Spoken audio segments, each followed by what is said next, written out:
This evening is absolutely wonderful. It truly is. Everything is perfect. I'm so glad you're both here. The city glittered like it had something to prove. From the top floor of a glass tower that pierced the night sky, the world looked small, quiet, almost obedient. Traffic lights blinked in neat patterns. Headlights slid through the streets like veins of light. Everything below seemed distant, controllable. Inside the penthouse, everything was polished to perfection. Soft golden lights reflected off marble floors so clean they looked like still water. A grand piano sat near floor-to-ceiling windows, untouched but impressive. White roses, imported that morning, rested in crystal vases. Even the air smelled expensive, a mix of fresh lilies and a candle that cost more than most people's weekly groceries. Victoria Hale stood in the center of it all like a queen inspecting her kingdom. She adjusted the diamond earrings hanging from her ears, tilting her head slightly left, then right, studying her reflection in a tall mirror framed in gold. "No, too simple," she murmured, reaching for a different bracelet. "Tonight has to be unforgettable." Because tonight wasn't just a party, it was a statement. Her husband's company had just closed the biggest deal of the year, and the guest list read like the front page of a global power magazine. Investors from London, a tech founder from Toronto, a film producer from Los Angeles, even a senator rumored to be considering a presidential run. Victoria didn't just want them impressed, she wanted them talking. Across the room, Marcus Hale stood near the window, his reflection faint against the city lights. Unlike his wife, he hadn't changed outfits 3 times. A simple black tux, no flashy watch, no dramatic presence, just quiet. He watched the city the way someone watches a memory. "You okay over there?" Victoria called out, still staring at herself. Marcus turned slightly, hands in his pockets. "Yeah, just thinking." "About the speech?" she asked. "Not really." Victoria laughed lightly. "You should. Half the people coming tonight could double your net worth with one handshake." Marcus smiled faintly. "I think we're doing all right." She walked toward him, heels clicking sharply against marble. "Doing all right isn't the goal, Marcus. Influence is. Image is. This," she gestured around the penthouse, "is what people respect." Marcus didn't answer right away. He looked at the crystal chandelier above them, its light scattering in 100 tiny rainbows. When he finally spoke, his voice was calm. "Some people respect kindness more than chandeliers." Victoria gave him a look, half amused, half exasperated. "Sweetheart, kindness doesn't trend. Power does." She kissed his cheek and walked away before he could respond. Marcus watched her go, a soft sigh escaping him. He loved his wife, he really did. But sometimes when she spoke about the world, it sounded like she had only ever seen it through glass. Never from the street. He had. He remembered nights when the only ceiling above him was a bus stop shelter. Days when a single warm meal felt like winning the lottery. He remembered wearing the same hoodie for 2 years straight and pretending not to notice the looks people gave him. Success hadn't erased those memories. It had just put them in quieter rooms inside his mind. Behind him, Victoria's voice floated through the air as she spoke on the phone. "Yes, the press arrives at 8. No, the centerpieces must be white roses, not ivory. And make sure the staff uses the service elevator only." She paused, listening, then laughed. "Trust me, tonight will be perfect. Nothing out of place." Marcus glanced toward her again. "Nothing out of place." The words lingered. Outside, a siren wailed faintly in the distance. Somewhere far below, someone hurried home from a late shift. Somewhere, a tired worker cleaned an office that would sparkle by morning, unnoticed. Up here, the world felt different. Curated, filtered, comfortable. Victoria ended the call and clapped her hands once, satisfied. "All right, this is it. By this time tomorrow, everyone who matters will know exactly who we are." Marcus gave a small nod, but as he looked out over the city again, his reflection in the glass didn't look like a powerful CEO. It looked like a boy who still couldn't believe he'd been allowed into rooms like this. And somewhere deep down, a quiet voice he hadn't heard in years whispered a question he couldn't quite shake. Who didn't get invited to rooms like this? And why? Morning sunlight spilled through the tall windows of the Hale penthouse, turning the marble floors into sheets of gold. Victoria was already awake. She moved through the living room in a silk robe, phone in one hand, coffee in the other, her voice sharp with purpose. No, no, no. The floral arch goes at the entrance, not near the stage. People need a moment when they walk in, a visual statement. She paused, listening, then sighed. Honestly, if I have to design this whole event myself, I will. Across the room, Marcus sat at the dining table, laptop open but untouched. A cup of coffee had gone cold near his elbow. He watched Victoria pace like a general preparing for battle. Only this battle was for attention. For the last time, she continued into the phone, the guest list is final. If someone isn't on it, they don't get in. I don't care who they almost are. She ended the call with a dramatic tap and finally looked at Marcus. You're very quiet today. Just thinking about tonight, he said. She smiled, pleased. Good. You should be. This is big. Marcus hesitated. Vic, do you ever miss when things were simpler? Victoria blinked. Simpler? Before the galas, before the cameras, before every conversation felt like a business opportunity. She laughed softly and walked toward him. Marcus, simpler meant you sleeping in a shared apartment with 3 roommates and a broken heater. He smiled faintly. Yeah, but people talk to me like a person, not an investment. Victoria leaned down and kissed the top of his head. That's the price of success. She walked past him, already dialing another number. Marcus stared at the city again, his reflection faint in the glass of his laptop screen. Later that afternoon, Victoria stopped by the luxury hotel hosting out-of-town guests for the gala. The lobby gleamed with polished stone and soft music drifting through hidden speakers. Guests in tailored suits rolled designer luggage across the floor. Victoria moved quickly, heels precise, sunglasses still on indoors. As she adjusted her handbag, her phone slipped from her grasp. Papers tucked under her arms scattered across the floor. Seriously? She muttered under her breath. Before she could bend down, another pair of hands were already gathering the papers.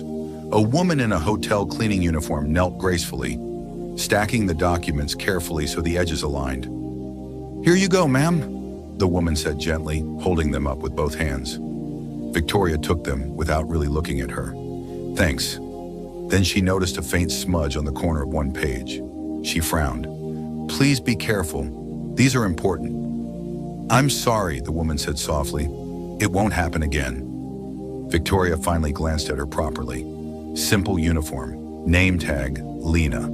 No makeup. Tired but kind eyes. Victoria forced a tight smile. I'm sure. She picked up her phone and walked away, already scrolling. Behind her, Lena stood slowly, watching for a brief moment before returning to her cart. She adjusted the stack of fresh towels and continued down the hallway, humming quietly to herself. That evening, Victoria sat with 2 friends in the penthouse lounge area, wine glasses in hand as the skyline turned orange with sunset. You would not believe the day I've had, Victoria said dramatically. Her friend laughed. If this is about the orchids again, it's not the orchids, it's people, Victoria replied. I dropped my phone at the hotel, and this cleaning lady picked it up like she'd just discovered treasure. Her friends giggled. She looked terrified to even hand it to me, like I might fire her on the spot. Victoria continued, amused. I swear some people act like we're from different planets. One friend swirled her wine. Well, to be fair, they all laughed lightly. Victoria took another sip, then suddenly smirked. You know what would be hilarious? Her friends leaned in. What? What if she came to the gala tomorrow night? They burst out laughing. Stop it, one friend said. Imagine her face walking into that ballroom. Victoria's smile widened. I'm serious. I could ask the hotel manager for her name, send an official invite, plus one included. That's evil, her friend said, still laughing. It's funny, Victoria corrected. She'd never actually come. People like that don't show up to places like that. But can you imagine if she did? More laughter. From the hallway, Marcus paused when he heard them. He didn't step in, didn't interrupt, but the smile on his face had faded. Back in the lounge, Victoria raised her glass. To unforgettable nights, she said playfully, and unexpected entertainment. They clinked glasses. None of them noticed that somewhere across the city, in a small apartment with peeling paint and a single lamp glowing in the corner, Lena Morris carefully opened an envelope that had been slipped under her door by hotel management. Inside was a cream-colored card with gold lettering, an invitation. She read it twice, unsure. Then she smiled to herself. Not with excitement, not with fear, just quiet curiosity. And she placed the card gently on the table beside a stack of community center flyers and scholarship forms waiting to be reviewed. The night of the gala arrived dressed in silver and light. Downtown traffic hummed like electricity as black cars lined the entrance of the Grand Aurora Ballroom. Camera flashes burst in quick storms of white, catching polished shoes, tailored suits, and glittering gowns as guests stepped onto the red carpet. Inside, the venue looked less like a hall and more like a dream someone wealthy had refused to wake up from. Crystal chandeliers floated overhead like frozen fireworks. Round tables draped in soft ivory cloth circled a wide stage trimmed in gold. Each centerpiece was a tower of white roses and glass, glowing from hidden lights beneath the petals. A string quartet played near the entrance, their music smooth and elegant, filling the air without demanding attention. Victoria Hale stood just inside the doors, radiant in a deep emerald gown that shimmered every time she moved. Diamonds traced her neckline like captured stars. She smiled the way people do when they know they are being watched. "Welcome. We're so honored you could come," she repeated gracefully, air-kissing cheeks, shaking hands, laughing lightly at comments she barely heard. Beside her, Marcus played his part too. Warm, polite, grounded, but his smiles were quieter, his handshakes firmer, his attention more real. He asked the catering manager if the staff had eaten. Victoria asked if the photographers had arrived. Two different minds, same event. "London investors just walked in," Victoria whispered, excitement dancing in her eyes. Marcus nodded. "Great." She glanced toward the entrance again, then leaned closer to her friend who had just arrived. "Can you imagine if my special guest actually showed up?" she murmured with a playful smirk. Her friend stifled a laugh. "I still can't believe you did that." Victoria lifted her champagne glass. "Relax. She probably thought it was a mistake." Across the ballroom, waiters moved gracefully between tables, refilling glasses, adjusting chairs, smoothing tiny wrinkles from tablecloths no one else would ever notice. The room sparkled with wealth, power, influence. And then, the main doors opened again. No announcement, no spotlight, just the quiet sound of heels against marble. A woman stepped inside wearing a simple navy blue dress that fell neatly to her knees. No glitter, no dramatic train, just clean lines and quiet elegance. Her hair was pulled back softly, minimal jewelry, calm eyes. Lena Morris paused just past the entrance, taking in the room. Not with awe, not with fear, just awareness. A few nearby guests glanced at her, then at each other. "Is she staff?" someone whispered. "I didn't see her on the arrivals list," another muttered. Victoria, mid-laugh at something a donor had said, followed the direction of their stares. And then she saw her. The smile on Victoria's face froze. Not disappearing, just stiffening. Her friend leaned closer. "Oh my God, that's her, isn't it?" Victoria let out a tiny breath through her nose. "She actually came." There was disbelief in her voice, and something else she couldn't yet name. Lena walked further into the ballroom, moving calmly past clusters of guests. A waiter offered her a drink. She thanked him with a warm smile and took a glass of sparkling water instead of champagne. She stood near the edge of the room, observing, not interrupting, not shrinking either. Just present. Marcus noticed her next. At first, it was the way she carried herself. Steady, unbothered by the weight of the room. Then recognition flickered across his face, faint and distant, like trying to remember a song from childhood.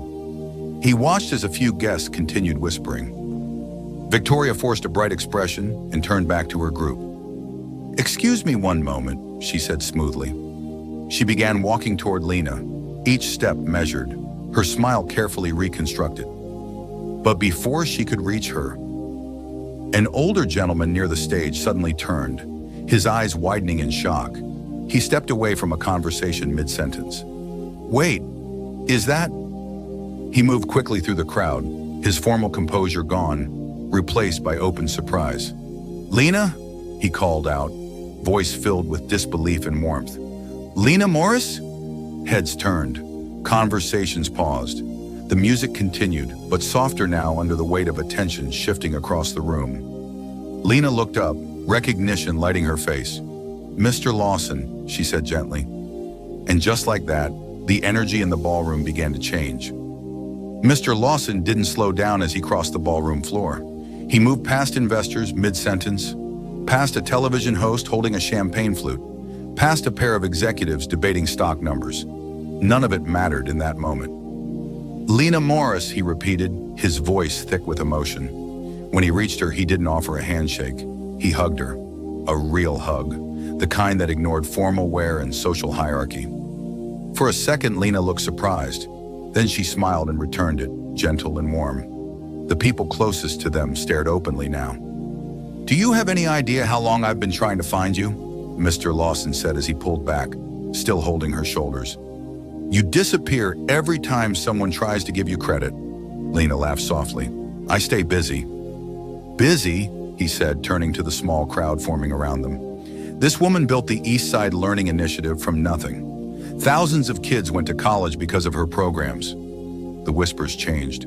They weren't confused anymore. They were curious. Across the room, Victoria slowed her steps. Her smile faltered. Just slightly. Marcus stepped beside her, eyes fixed on Lena and Mr. Lawson. Before either of them could speak, another voice joined in. Ms. Morris?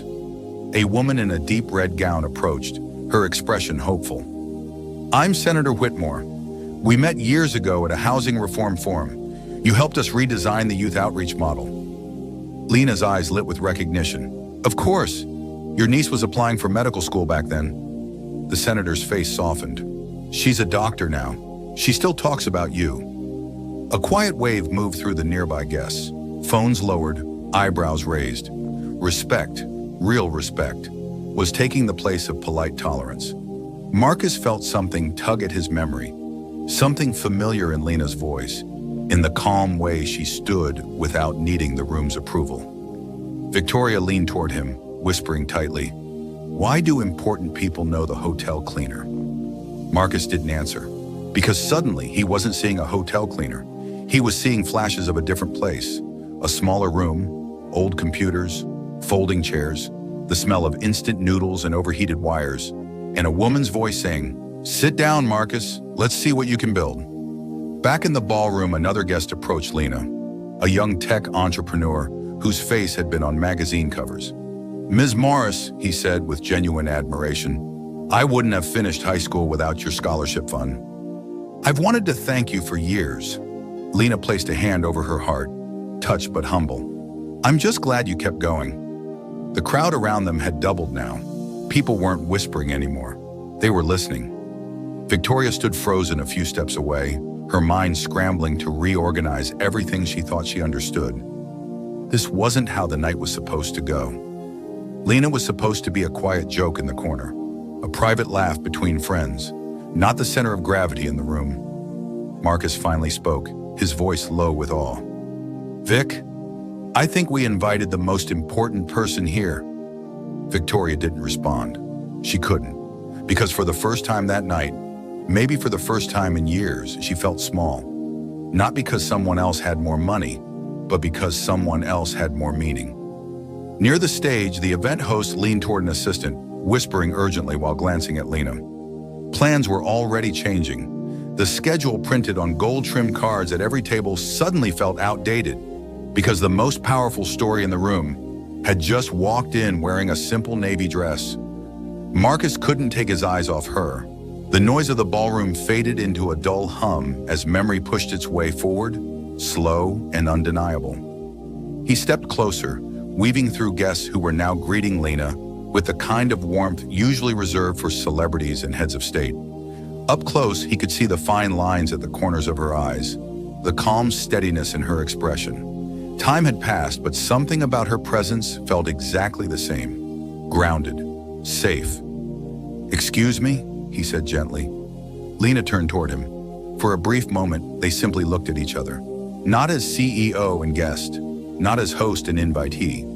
Just two people searching the past in each other's faces. "I'm Marcus," he said. "Marcus Hale." Her eyes softened with recognition that rose slowly, like sunrise. "Marcus," she repeated quietly. "You used to sit by the window at the community center. You always came early." A small, disbelieving laugh escaped him. "You remember that?" "I remember the boy who refused to give up," she said. The ballroom disappeared completely for Marcus then. In its place came the memory of an old brick building with peeling paint and a flickering exit sign, folding tables covered in donated books, outdated computers humming loudly in a room that always smelled like dust and hope. He saw himself at 15, shoulders too thin for the oversized hoodie he wore every day, a cracked laptop in his backpack, empty stomach, tired eyes, and Lena, younger but carrying the same quiet strength, placing a plate of food beside him without making a show of it. "You don't have to be the loudest to be the smartest," she had told him once. "Just keep learning." Back in the present, his voice trembled slightly. "You paid for my first programming course." Lena tilted her head. "You earned that opportunity. I just filled out a form." Marcus shook his head. "No. You saw something in me when nobody else did." Around them, conversations continued, but softer now, as if the room sensed something deeper unfolding. Victoria watched from a short distance away, her expression unreadable. This wasn't a social interaction she knew how to manage. There were no status rules for this, no polite script, just truth. Marcus swallowed hard. "I tried to find you after everything started working out for me. The company, the funding, but the center closed and no one knew where you went." "I go where I'm needed," Lena said simply. He laughed through emotion. "You changed my life." She smiled, not proud, not surprised, just pleased in a quiet way. "Marcus, I helped hundreds of kids. You're the one who built something with it." He glanced around at the glittering room, then back at her. "None of this happens without you." A nearby guest, overhearing, looked at Lena with even deeper respect.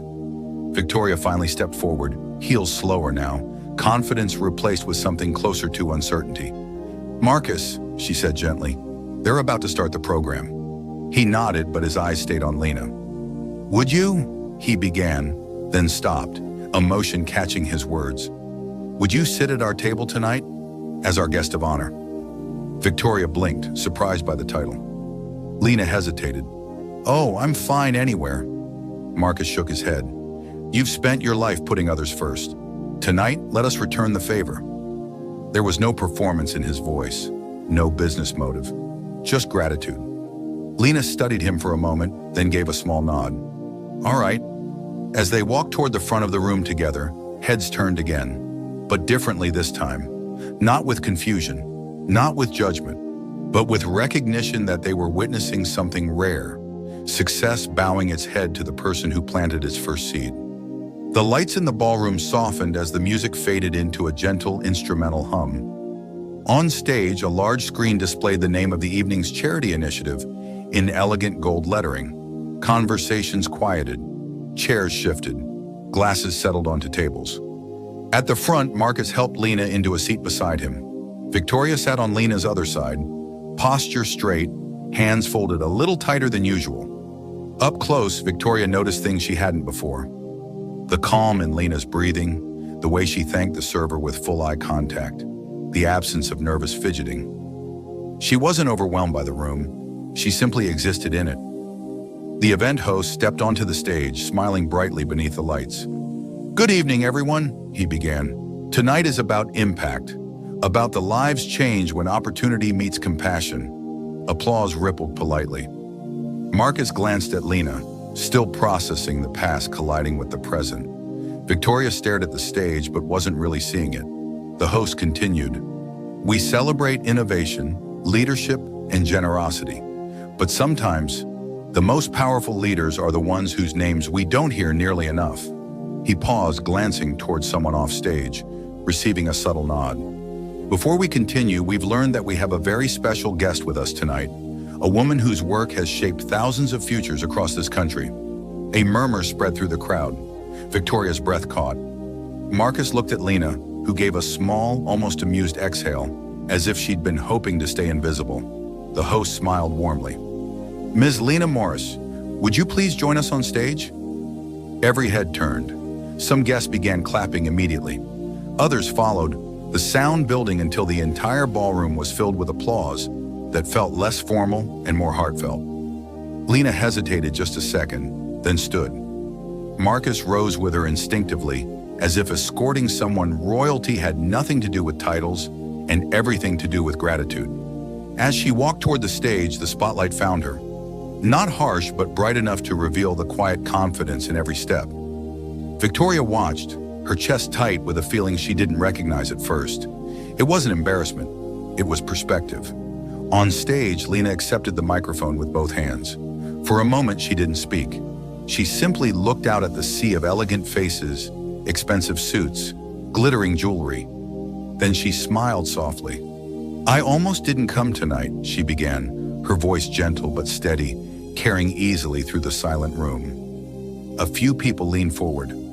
"I got an invitation, and I thought maybe it was sent by mistake." Light laughter drifted through the audience, not mocking, but understanding.